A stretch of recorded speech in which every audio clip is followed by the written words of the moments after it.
ingegnere ci deve essere una sintonia perfetta per mettere a punto la... Bonjour à tous et bienvenue à Monza en Italie pour suivre la 5e manche de la saison 2013 de NASCAR Willen Euro Series. Un rendez-vous important qui se déroule dans le temple de la vitesse et qui marque le début des playoffs, à l'instar de la NASCAR Sprint Cup aux États-Unis. Une épreuve importante car les points sont doublés, toute erreur sera donc lourde de conséquences. Et pour cette première course élite du week-end, la pole position a été signée par Ander Villarino en 1.58.591 devant Gabillon et Zimmer. Le leader du championnat est le seul à avoir tourné sous la barre des 1.59 sur un tour. Et au départ, Villarino prend un très bon envol aux côtés de Gabillon, alors que derrière, les pilotes n'hésitent pas à se mettre 4 de front à l'abord de la première chicane. Attention à Zimmer, voiture noire numéro 33, qui tente de prendre l'intérieur sur Frédéric Gabillon, mais il reste 3e. Et derrière, ça ne va pas passer. Marco Spinelli, un des 10 Italiens présents ce week-end, se fait pousser par Uxour. Et derrière, Nicolo Rocca est piégé, tout comme Nathalie Maillet et Hugo Beck. L'Italien sur la voiture numéro 18 de ce Corpus Racing Forza Motorsport a détruit sa voiture aux essais, mais son équipe a réussi l'exploit de réparer à temps. Caméra embarquée avec Jan Zimmer derrière les deux leaders du championnat, Villarino et Gabillon. Le tiercé de tête est toujours le même à la bord de la chicane Ascari. Max Papis est 4e devant Anthony Gandon et Romain Iannetta. Et au 4e tour, la voiture bleue numéro 05 est bien décidée à battre son adversaire espagnol. Il fait l'intérieur au freinage et va passer. Attention tout de même au blocage de roues pour Gabillon. Et derrière, grosse déception pour Freddy Nordström, 4e du championnat avant d'arriver en Italie, qui doit déjà abandonner sur problème mécanique. Du côté des challengers, Bruno Cousin, 10e, devance le nouveau venu dans le championnat, Stefano Gabellini, et son dauphin dans le trophée, Guillaume Rousseau, voiture numéro 13. Rousseau qui va d'ailleurs faire un magnifique dépassement au freinage de la première chicane sur Gabellini, avec qui nous sommes en caméra embarquée, et il s'empare de la 11e position, le pilote français. Écoutons quelques instants le moteur V8 de la Chevrolet du pilote Cal Racing.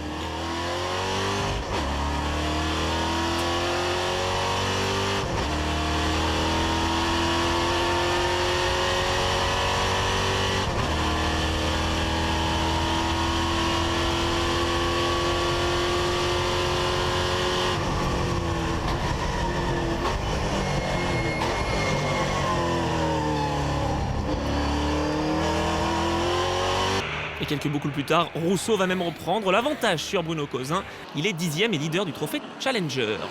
Devant, la bagarre est intense pour la 4e position entre Papis, de retour après sa participation à Tour Speedway, Iannetta et Gandon. L'Italien apprécie véritablement la série NASCAR Willen Euro Series et roule même ce week-end dans la voiture numéro 19 du Max Papis Racing. Embarquons avec l'Italien.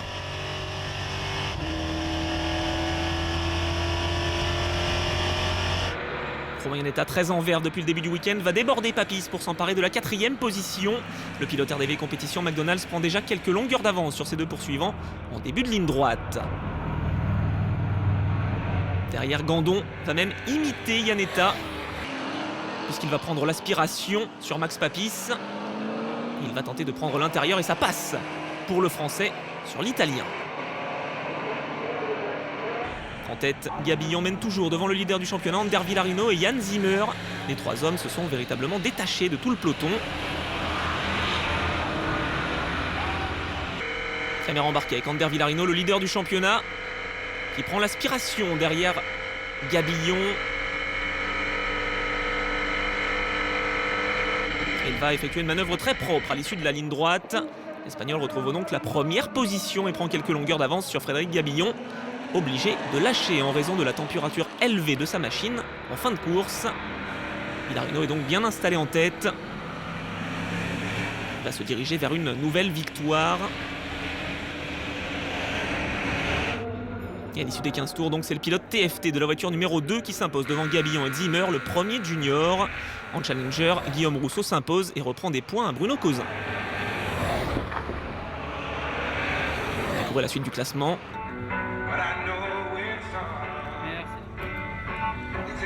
Alors que c'est la joie pour Villarino qui signe une 7e victoire cette année.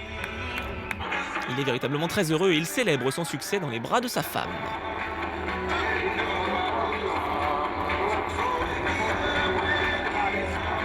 Ce fut une course agréable, mais depuis le début du week-end, je suis enrhumé et c'était difficile physiquement. Je suis très heureux, c'est ma 7e victoire de la saison. Il reste encore 3 courses. J'espère pouvoir m'imposer encore quelques fois. Et sur le podium, Villarino est entouré de Gabillon et Zimmer. Ces trois hommes ont pris le large au championnat.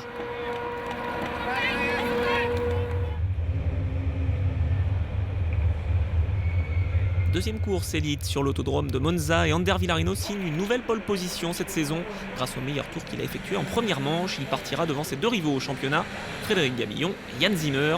Belle quatrième place d'Anthony Gandon devant Max Papis et Romain Iannetta. Au départ, en double fil, comme vous le savez, Villarino contrôle le rythme et n'accélère qu'à l'extinction des feux. Et ça va être parti pour les 24 voitures engagées. Attention au premier virage. La piste est humide après des averses durant la nuit, il faudra donc être prudent. Et Villarino, on va surveiller ce qu'il fait au freinage, il va se rater complètement, l'Espagnol. Et Frédéric Gabillon va peut-être en profiter. Une mauvaise opération pour Villarino, vous allez le voir, il est très fair-play. Il va faire signe à son adversaire de passer pour éviter d'être pénalisé.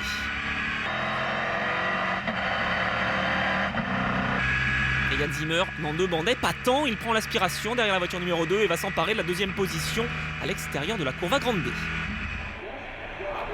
Énorme blocage de roue pour Gabillon à la chicane Ascari, mais il conserve la tête devant Zimmer et Villarino.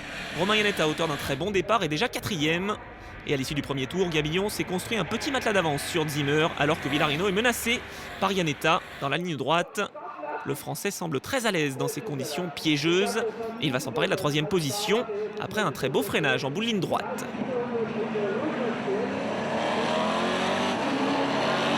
La bagarre est intense à tous les étages. Rousseau va se blottir dans les échappements de Gandon et il va passer au freinage. Le pilote de la voiture numéro 13 est désormais 6e devant Gandon et Roca au volant d'une voiture numéro 18 réparée après son accident dans la parabolique aux essais.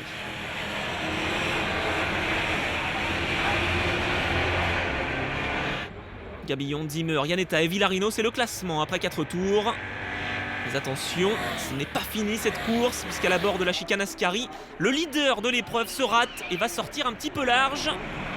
Il perd de la vitesse, va-t-il pouvoir bien se relancer? Zimmer va certainement en profiter. Regardez la voiture numéro 33, il va se décaler sur la gauche et prendre l'avantage avant la parabolique. Iannetta, voiture numéro 1, en profite également et passe second. Mauvaise opération pour Gabillon.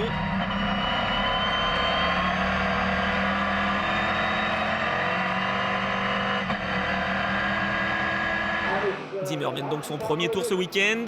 Mais il va se rater au freinage de la première chicane. Et Iannetta prend le commandement de la course. L'épreuve est totalement folle. Le quatuor de tête ne cesse de changer d'ordre. Alors que dans le peloton, Nordström, voiture numéro 44, est à la bagarre face à Stefano Gabellini. Le Suédois va se défaire de l'Italien à la chicane Ascari pour prendre la 10e position. Belle bagarre également à tous les niveaux dans cette NASCAR Willen Euro Series.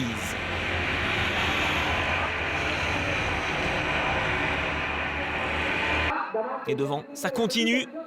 Gabillon se montre dans les rétroviseurs de Zimmer. Mais il va se rater au freinage.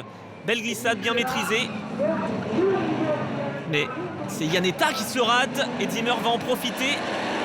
Gabillon est 3e sous la menace de Villarino. Est-ce qu'il va pouvoir également dépasser Iannetta?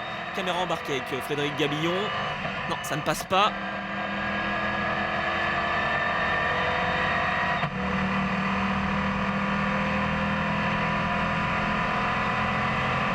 Regardez à gauche, c'est Villarino qui va s'emparer de la 3e position face à Gabillon.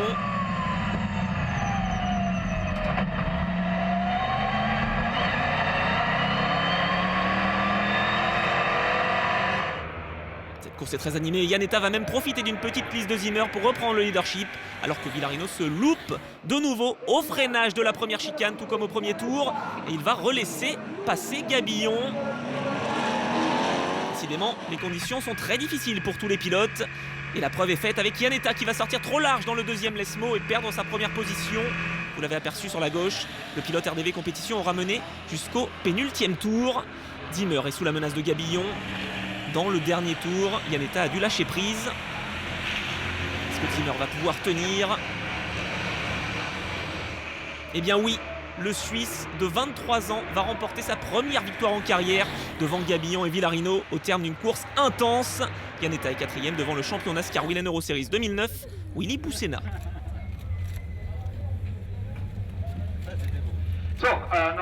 C'est la joie pour le Suisse qui va tomber dans les bras de son team manager Philippe de Corsac. C'est la première victoire pour le team Overdrive en catégorie élite. C'est incroyable, je tiens à remercier toute l'équipe. Ils ont fait un excellent travail. Nous avons testé ici la semaine dernière, c'était un véritable cauchemar. Finalement, ils ont fait des erreurs, j'en ai fait aussi, mais les miennes n'étaient pas si importantes. J'ai pu maintenir la tête jusqu'au dernier virage. C'était juste, mais c'est fantastique. Un véritable plaisir et un privilège de faire partie de la NASCAR Willen Euro Series. C'est le plus beau jour de ma vie. NASCAR Willen Championship, really, it's fantastic, man. Best day ever. Et au championnat, Villarino conserve la tête avec 34 points d'avance sur Gabillon et Zimmer, toujours leader en junior. Bruno Cousin mène le Challenger Trophy avec une unité d'avance sur Rousseau avant la grande finale du Mans.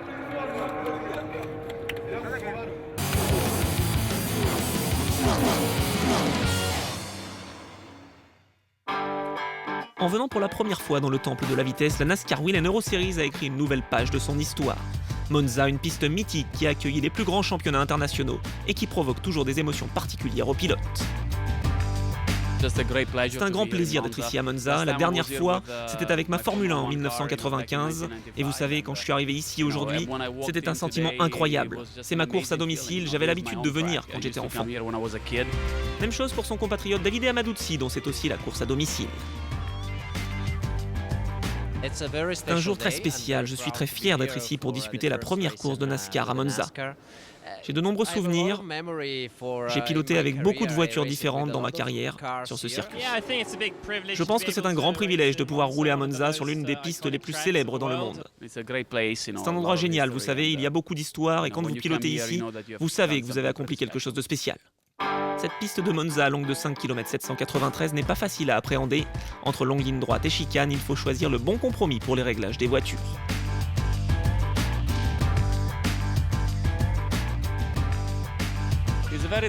La NASCAR Willen est un championnat très spécifique puisque vous devez travailler sur des petits détails.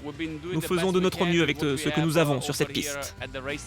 Ici, on a un réglage châssis assez spécifique pour une vitesse élevée et également pour les chicanes. Le carrossage est très important ici, tout comme la hauteur de caisse, et nous essayons de trouver la bonne pression de pneus. Ici, les réglages sont difficiles pour les freins, et avec les vitesses atteintes, les pneus souffrent beaucoup. Sur cette piste atypique, les vitesses atteintes sont de l'ordre de 280 km/h. Tous les pilotes s'attendent certainement à tirer parti de l'aspiration, une donnée à ne pas négliger sur ce circuit. Bizarrement, il n'y a pas l'aspiration qu'on peut attendre par rapport justement à Dijon ou à Spa, qui est très très spécifique au niveau ASPI. Ce qui compte ici, c'est la vitesse de pointe, car il y a beaucoup de lignes droites. Si vous êtes rapide ici, alors vous avez une bonne chance de bien faire. Vous pouvez gagner 1 seconde, voire plus, si vous vous mettez à l'aspiration correctement. D'apparence simple à maîtriser, l'autodrome de Monza possède toutefois une caractéristique très spécifique. Ici, les vibreurs sont hauts et les pilotes vont devoir bien les aborder pour être rapides et ne pas perdre de temps. C'est un circuit très rapide, très technique. Parfois, vous avez tendance à piloter la voiture de manière un peu trop agressive. Si vous escaladez les vibreurs trop violemment, votre voiture commence à sauter comme un kangourou et elle ne s'arrête pas. Dans ce cas, vous n'arrivez pas à remettre la puissance, donc je pense que dans les 2 premières chicanes, il est préférable d'être propre. À Ascari, au contraire, c'est mieux d'utiliser les vibreurs car ils sont plats. Ici, la clé pour être rapide est d'être doux avec la voiture et avoir un style de pilotage très propre.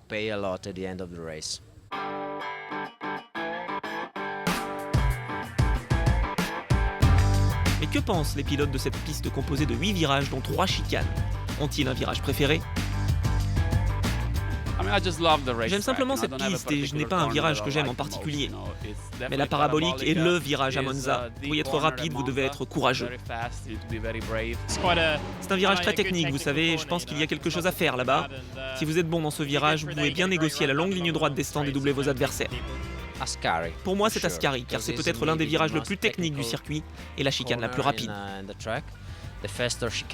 On peut monter aisément sur les vibreurs, on garde la vitesse et la sortie est vachement sympa. Vous êtes rapide et vous sentez votre voiture partir en glisse. Le mur est très proche, mais vous devez y aller à fond. C'est une chicane très fun.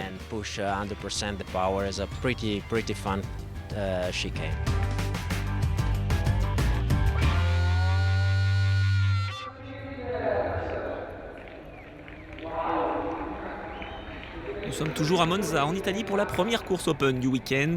Dans cette première épreuve des playoffs, les points comptent double. Le duel entre Josh Burdon et Anthony Gandon sera donc intense. La pole position a justement été signée par le pilote TFT Leclerc en 2 minutes 296 devant Rousseau et Pastor. L'actuel leader du championnat Burdon part 4e au volant d'une voiture reconstruite à la suite de l'accident sans gravité de son équipier Nicolo Rocca durant les essais libres, comme nous l'avons déjà dit. Anthony Gandon face à Guillaume Rousseau à la bord de la première chicane. Qui va prendre l'avantage? Eh bien, c'est la voiture numéro 7 du second du championnat qui va prendre la première position devant Rousseau. Sabatès coupe dans l'herbe alors que Quintal et Vernet escaladent le vibreur mais s'en sortent sans problème. Caméra embarquée avec Josh Burdon qui fait l'extérieur sur Enzo Pastor avant la variété della Roggia. L'Australien prend la 5e position.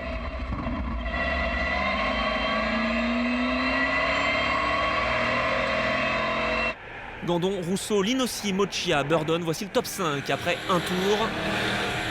Et très vite, le pilote Scorpus Racing va prendre l'avantage sur Moccia. Les deux Italiens, Linossi et Moccia, sont des pilotes invités et ne comptent pas dans le championnat. Dans le trophée Legend, Jérôme Laurin, premier du classement, devance Léonard Vernet. Rappelons qu'avec le partenariat de long terme conclu entre le Team FJ et Whelen Engineering, les 4 vainqueurs de trophée remporteront une course aux États-Unis. L'enjeu est donc de taille pour les pilotes. Léonard Vernet, actuellement 2e de ce Legend Trophy, va finalement prendre l'avantage sur Laurin à la chicane Ascari. Le pilote Overdrive reprend ainsi quelques points à son adversaire direct. Devant, Gandon s'est échappé. Rousseau est 2e alors que Burdon s'est rapproché de Linossi. Partons caméra embarquée avec l'Australien juste avant la parabolique.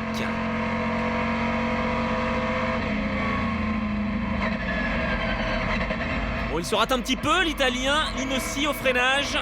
Burdon va certainement en profiter. Il prend l'intérieur dans la parabolique. Les deux hommes sont côte à côte dans la ligne droite. Attention à la première chicane. À l'intérieur, c'est Burdon, à l'extérieur, c'est Linossi. Burdon fait le freinage, mais il part un petit peu en glisse. Et il amène Linossi, c'est le contact entre les deux hommes. Véritable catastrophe pour Burdon qui doit abandonner son 2e de l'année. Il va perdre gros dans cette touchette. Un point dans le Gentleman Trophy avec le leader du classement, Joaquin Gabaron, actuellement 4e de cette course devant Linossi, qui a écopé d'un passage par les stands à la suite de sa manœuvre sur Burdon. Le Suisse réalise une très bonne performance sur sa voiture du Rapido Racing by Steel. Et aux avant-postes, Gandon maîtrise la course devant Rousseau. Il a mené tous les tours jusque-là et pourrait même prendre la tête du championnat Open face à Burdon. Caméra embarquée avec Rousseau dans l'Esmo à la poursuite de son compatriote.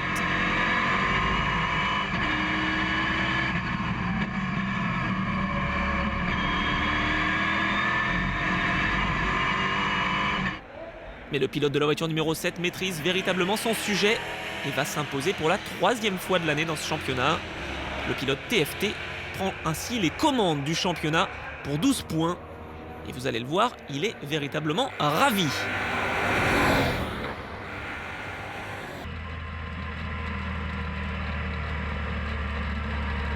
Gandon qui passe la ligne et qui célèbre. Un vrai soulagement pour le pilote français. 2e place pour Rousseau devant Luigi Moccia. Et grâce à sa 4e position, Gabaron s'impose dans le trophée Gentleman alors que Léonard Vernet signe un nouveau top 10 et remporte le trophée Legend. Le Diable Rouge célèbre sa victoire comme il se doit. Il est véritablement enchanté par ce succès, on le serait à moins. Et il tombe dans les bras de Tony Pereira, le directeur de l'équipe TFT.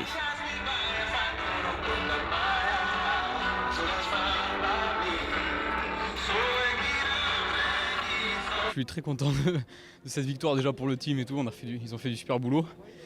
Et gagner à Monza aussi, c'est franchement pas mal, parce que c'est quand même un circuit mythique. Et voilà, et on prend une bonne avance, et je suis désolé pour Josh, apparemment il a abandonné. Désolé pour son équipe, et voilà, je suis très content, merci à tout le monde, à mes parents. Et sur le podium, le Français est porté en triomphe par les footballeurs américains venus ici à Monza.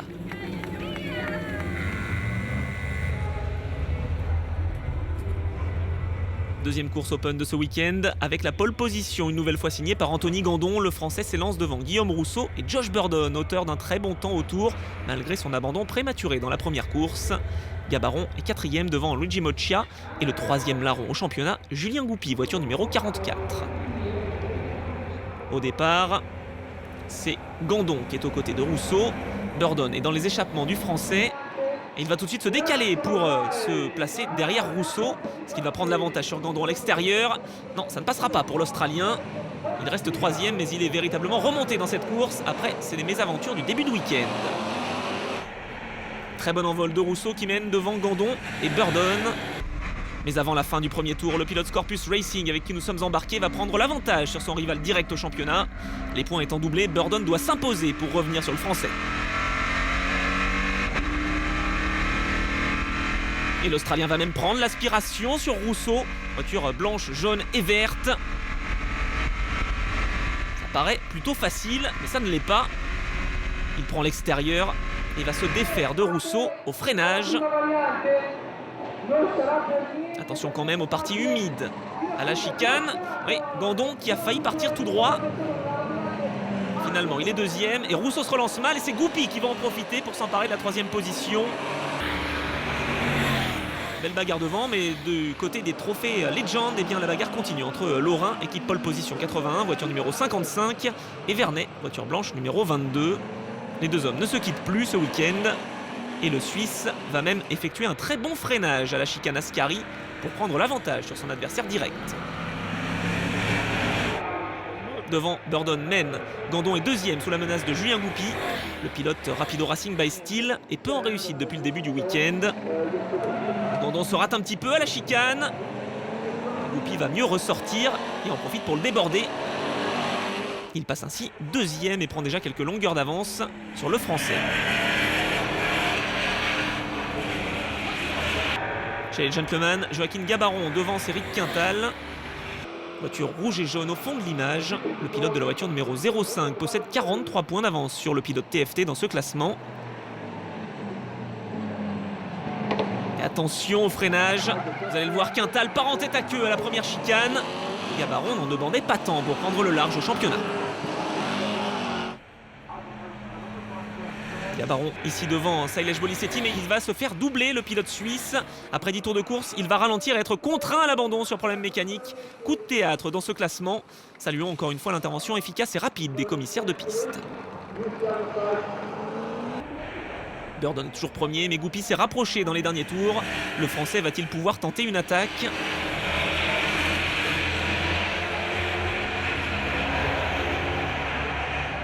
Eh bien non, ça ne suffira pas. L'Australien remporte sa 6e victoire de l'année et reprend la tête du championnat pour 2 petits points face à Gandon. Après un début de week-end catastrophique, l'équipe Scorpius Racing aura su redresser la barre comme il se doit. Goupy termine 2e devant Gandon et consolide sa 3e place au général, alors que Léonard Vernet remporte le trophée Legend et Franck Violas s'impose en gentleman. C'est la joie pour Josh Burdon, acclamé par son équipe. L'Australien aura connu un week-end avec des hauts et des bas. Burdon festeggia in questo momento in pit road la sua splendida vittoria e ora lo aspettiamo sul podio. It was an awesome win. First of all, I owe this win. C'est une victoire incroyable. Je dédie cette victoire à l'équipe Scorpius Racing. Après l'accident que mon équipier a eu lors des essais libres, je pensais que le week-end était fichu.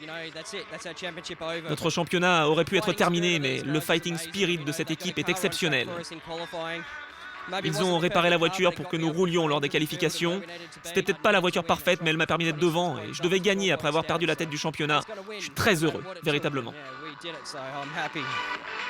Et au championnat, Burdon ne possède plus que 2 points d'avance sur Gandon avant la grande finale. Le suspense est intense. Gabaron mène le trophée Gentleman alors que Lorrain conserve la tête dans le trophée Legend. On attend avec impatience la grande finale au Mans pour la NASCAR Willen Euro Series.